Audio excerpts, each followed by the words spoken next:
Leo hii ndio wapiga kura wa eneo bunge la Olkarau katika kaunti ya Nyandarua wanatarajiwa kupiga kura ili kumchagua mbunge atakayerithi marehemu David Njuguna Kiaraho, ikiwa ni katika bunge la 13.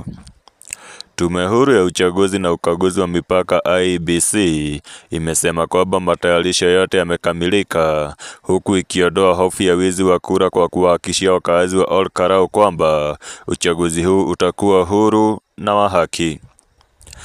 Haya yanajiri huku wizara ya usalama wa ndani ikihakikishia kuimarisha usalama wakati wa uchaguzi huu na kutoa taarifa kwamba maafisa wa usalama wasiopungua 1000 wametumwa eneo hili ili kuzuia uwezekano wa kuwepo kwa vurugu kura zitakapokuwa zinapigwa.